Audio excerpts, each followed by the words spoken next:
9ই August বলতে পারেন বন্ধুরা আমাদের কাছে একটা ভয়ঙ্কর দিন, একটা খুব কষ্ট বেদনাদায়ক একটা দিন। সেই দিনে আরজিকরে কি ঘটনা ঘটেছিল সেটা আমাদের দেশবাসীর এখন কারোর অজানা নয়।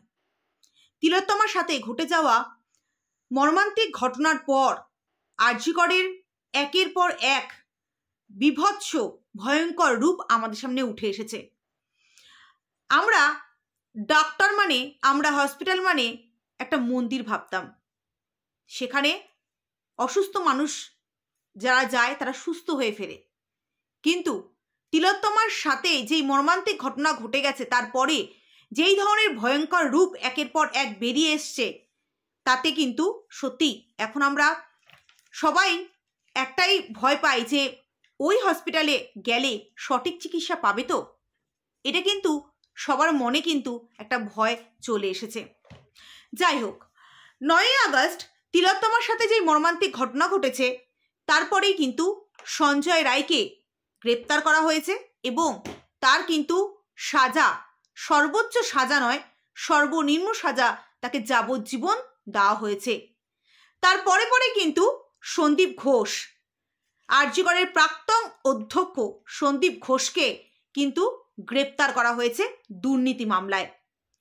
তার সঙ্গে আরও 4 জনকে কিন্তু গ্রেপ্তার করা হয়েছে এই দুর্নীতি মামলাতে।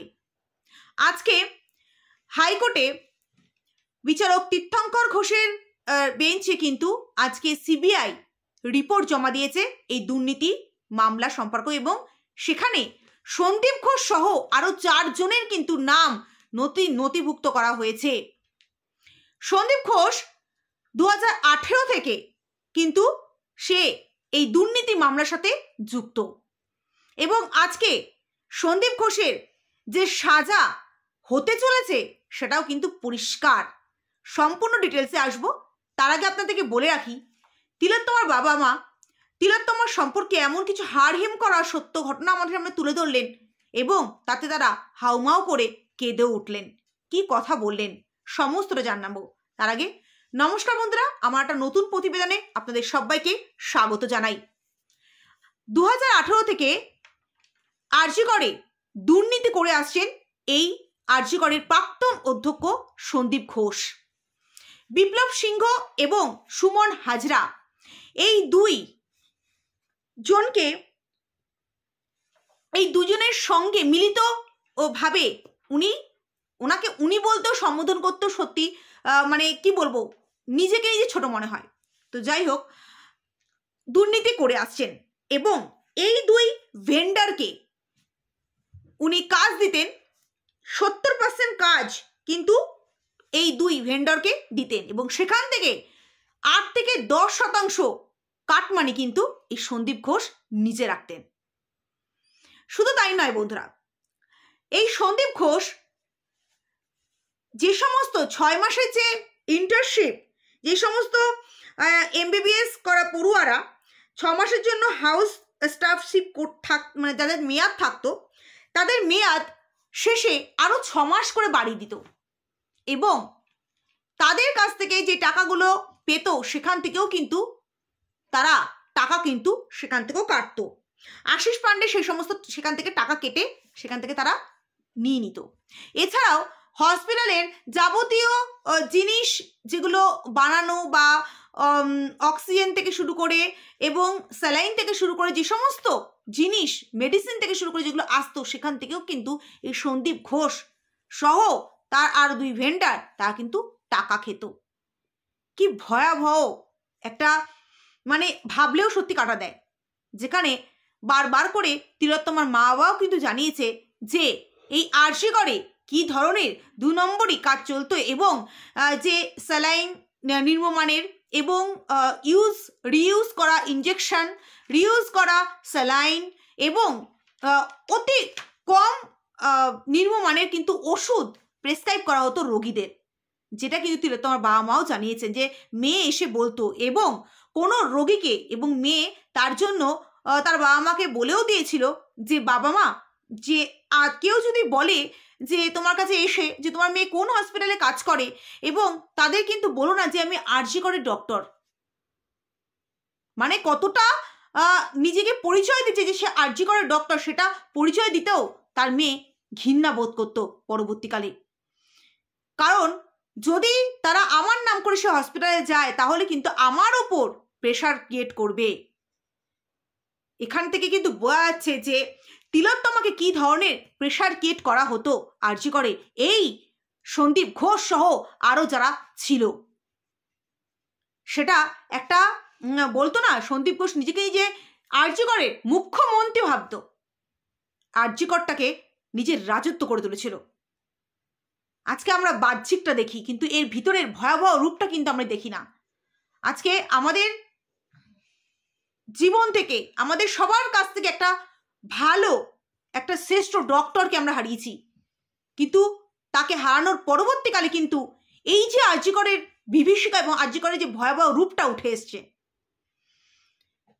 সিবিআই কিন্তু আজকে এই রিপোর্ট কিন্তু জমা দিয়েছে হাইকোর্টে, এবং হাইকোর্টের বিচারপতি উনি সমস্তটা শুনে কিন্তু এর যথাযথ উনি বিচার করবেন। পরবর্তীকালে আমরা শুনানি দেখব এবং এর পরবর্তীকালে বিচার পদ্ধতি কিন্তু নিম্ন আদালত অর্থাৎ শিয়ালদা আদালতে কিন্তু হতে চলেছে। অর্থাৎ সঞ্জয় রায়ের এর যাবজ্জীবন, এর সর্বোচ্চ সাজা ফাঁসি হয়নি, তবে তার যে আজীবন এবং আমৃত্যু যে কারাবাস তাকে এখন সে তার হচ্ছে, এবং তার পরবর্তীকালে সে হাইকোর্ট এবং সুপ্রিম কোর্টে যেতে পারবে, সেটাও তার পারমিশন রয়েছে, তার পরবর্তীকালে দেখা যাবে। কিন্তু এরপরে সন্দীপ ঘোষেরও কিন্তু সাজা হতে চলেছে বন্ধুরা। সন্দীপ ঘোষ এবং টাটা থানার প্রাক্তন ওসি অভিজিৎ মণ্ডলের তাদের সাপ্লিমেন্টারি চার্জশিট সিবিআই জমা না দেওয়ার জন্য তাদের জামিন হয়ে যায়। যদিও বা অভিজিৎ মণ্ডলের জামিন হয়ে যায় এবং সন্দীপ ঘোষের এই তিলোত্তমা যে হত্যাকাণ্ডেতে জামিন হয়ে গেলেও দুর্নীতির জন্য কিন্তু তাকে ছাড়া হয়নি, এবং তার সঙ্গে সঙ্গে আরও যেই 4 জন গ্রেপ্তার হয়েছে তারা এখনও কিন্তু জেলেই রয়েছে, এবং আমরা সামনের দিনে কিন্তু তার শুনানিও কিন্তু দেখতে পাবো।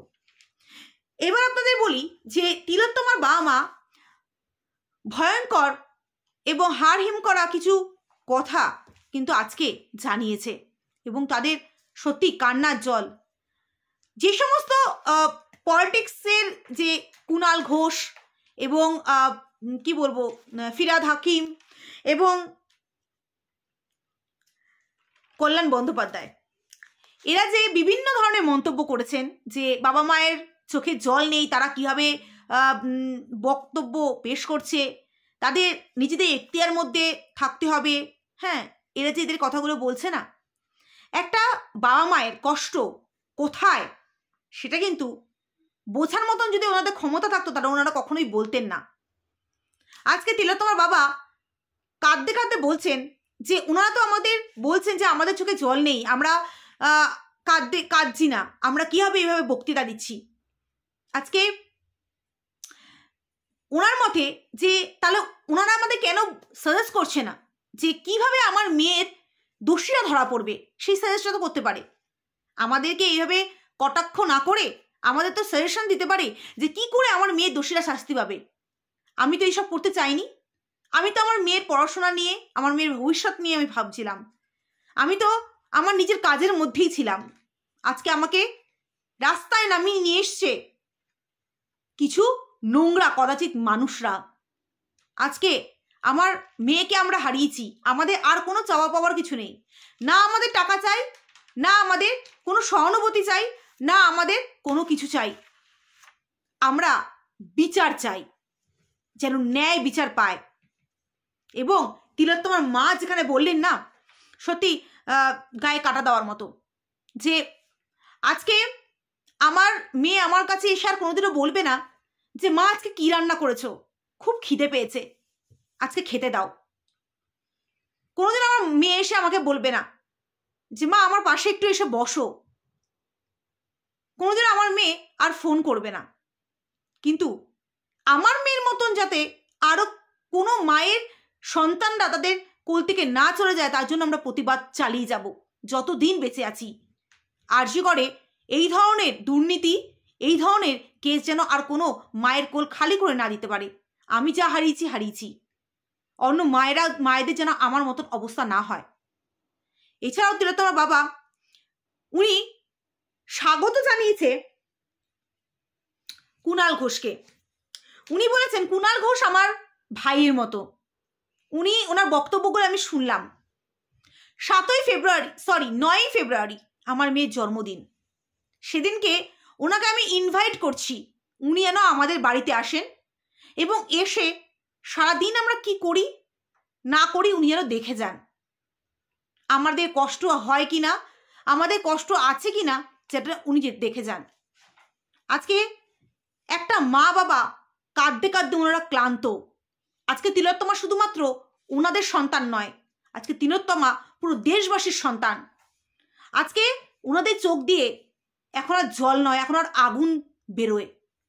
কারণ ঘরের মধ্যে বসে থেকে কাঁদলেই কিন্তু সব কিছু করা হবে না, সেটা ওনারা ভালোভাবেই বুঝে গেছেন আমাদের রাজ্যে অন্তত। তাই মনের পাথর দিয়ে তাদের কিন্তু প্রতিবাদে নামতেই হবে। কত কাঁদবেন? সোশ্যাল মিডিয়ায় এসে শুধু কান্না দেখাবেন, তাহলে আবার কিছু মানুষ বলা শুরু করবেন যে ওই তো সিম্পাথি ক্রিয়েট করছে। একটা মা বাবা তার একমাত্র সন্তানকে হারিয়ে তারা নাকি তাদের চোখেই জল নেই। কি ধরনের মন্তব্য তারা করে। তিলোত্তমার বাবা জানিয়েছেন যে 174 পাতার যেই বিচারক যেই রায় ঘোষণা যে কপি দিয়েছেন, সেই কপিটা যদি ওনারা পড়েন, তাহলে আমার কথার মধ্যে কোনো যদি যুক্তিহীন কোনো কথা থাকে তাহলে আমাকে যেন তারা বলে দেয়। কুণাল ঘোষকে উনি বলেছেন যে 9ই ফেব্রুয়ারির আগে যেন উনি কোনো মন্তব্য না করেন। 9ই ফেব্রুয়ারিতে ওনাকে স্বাগত জানিয়েছে। আজকে তিলোত্তমার মা এটাই বলছে যে আজকে আমার মেয়ে কিন্তু আরজি কর সংক্রান্ত এই সমস্ত কথা কিন্তু একের পর এক বলেছে। আমার মেয়ের গলাটাকে টিপে মারা হয়েছে তার ছাপ কিন্তু স্পষ্টতই রয়েছে, কিন্তু সেখানে সিবিআই কিচ্ছু করেনি, না কোনো ফিঙ্গারপ্রিন্ট কালেক্ট করেছে। সেখানে রাখা মোবাইল, ল্যাপটপ, সেখানে রাখা ব্যাগ, সেখান থেকে না কোনো ফিঙ্গারপ্রিন্ট কালেক্ট করেছে। ওনারা কিছুই করেনি। আজকে না প্রশাসন তাদের কোনো হেল্প করেছে, না সিবিআই তাদের কোনো হেল্প করেছেন। তাহলে এখন কার কাছে যাবে বিচারের আশায়? হাইকোর্টে ভরসা। বিচারের জন্য এক অভাগা মা বাবা, তারা এই বয়সে, তাদের বয়সটাও কিন্তু কম নয়। আজকে আমরা সবাই জানি যে তিলোত্তমার বাবার কিন্তু ওনার কিন্তু মেডিসিন চলে, ওনার কিন্তু কোনো প্রবলেম আছে, ওনার মেডিসিন চলে।